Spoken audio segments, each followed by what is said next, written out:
નમસ્કાર વિદ્યાર્થી મિત્રો, આપ સર્વ વિદ્યાર્થી મિત્રોનું સહૃદય હાર્દિક સ્વાગત છે આપણી મનપસંદ યુટ્યુબ ચેનલ બેસ્ટ ઇન એજ્યુકેશનની અંદર મિત્રો. તો મિત્રો આજે આપણે ધોરણ 9 વિષય છે હિન્દી દ્વિતીય વાર્ષિક પરીક્ષા 2026 પેપર સોલ્યુશન કરવા જઈ રહ્યા છીએ. તો વિદ્યાર્થી મિત્રો વિડીયો તમારે સ્કીપ કર્યા વગર છેલ્લે સુધી પૂરેપૂરો જોવાનો છે અને હા પસંદ આવે તો તમારે એક લાઈક કરી દેવાની છે. વિભાગ નંબર એ છે ગદ્ય વિભાગ છે. नंबर 1 છે ऑटो वाला शादी के प्रस्ताव से चकरा गया क्योंकि वह आकस्मिक था. Option number C. नंबर 2 છે रामा ने घोड़ी का नाम क्या नाम बताया. तो ऑप्शन नंबर सी ताज रानी. नंबर 3 છે जूही के अनुसार रानी को निराश नहीं होना चाहिए क्योंकि वे गीता पढ़ती थी. नंबर 4 છે गुरु को संतान न होने पर इतना दुख नहीं होता था जितना खाली जगह. नंबर 2 છે उत्तम शिष्य न पाने पर होता था.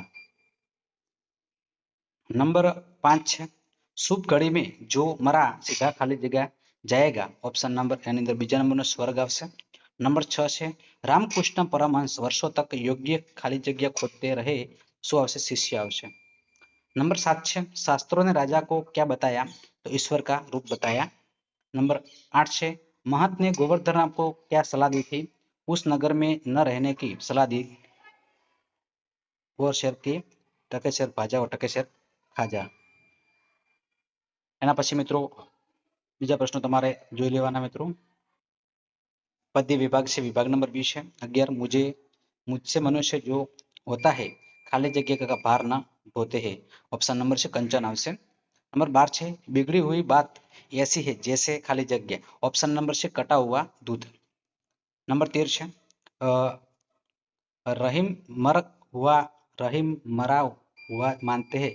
ऑप्शन नंबर क जो मांगने जाता है.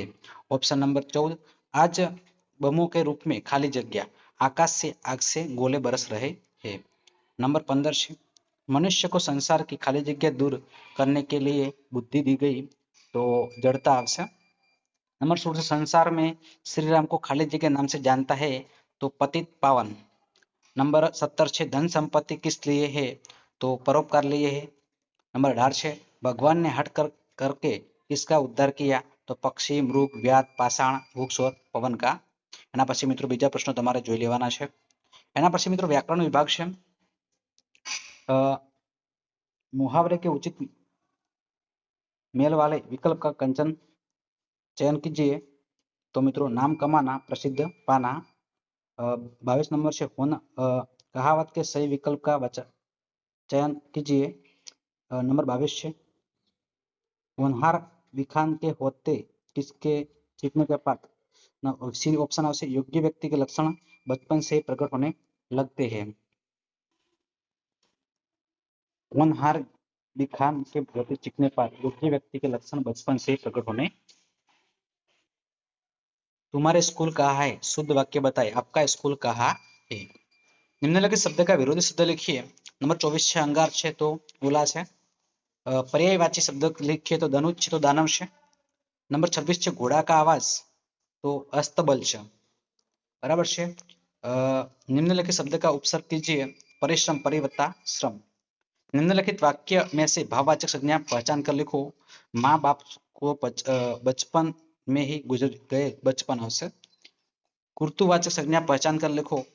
तो गंतव्य आने ही गाड़ी रोकी दी तो गाड़ीवान आवश्यक. निम्नलिखित वाक्य में से विशेषण पहचान कर लिखो. नंबर 30 છે गुरु शिष्य को अंतिम उपदेश देने के लिए कुछ देर दूर ले गई. उपदेश આવશે. એના પછી निम्नलिखित में से कर्मधारय समास का उदाहरण कौन सा है. तो ऑप्शन नंबर सी कंजूस. 31 नंबर में. એના પછી મિત્રો વિભાગ ડી છે આપણો. બરાબર. વિભાગ ડી ની અંદર પ્રશ્નો અહીંયા ટીક કરેલા છે મિત્રો જોઈ શકો છો 32 33 અને 34. એના પછી મિત્રો કહાની છે. એના પછી મિત્રો શું છે નિબંધ છે. તો વિદ્યાર્થી મિત્રો વિડીયો તમને પસંદ આવ્યો હોય તો વિડીયોને અચૂક લાઈક કરજો. ચેનલ ઉપર નવા હોય અને ચેનલને મિત્રો હજુ સુધી આપણે સબસ્ક્રાઇબ ન કરી હોય તો ચેનલને મિત્રો અચૂક સબસ્ક્રાઇબ કરી દેજો. બાજુમાં આપેલા બેલ આઇકનને પણ પ્રેસ કરજો જેથી કરીને આવનારા વિડીયો નોટિફિકેશન આપ સૌ વિદ્યાર્થી મિત્રોને મળતી રહે. ફરી મળીશું નેક્સ્ટ વિડીયોમાં. ત્યાં સુધી આવજો. જય હિન્દ જય ભારત.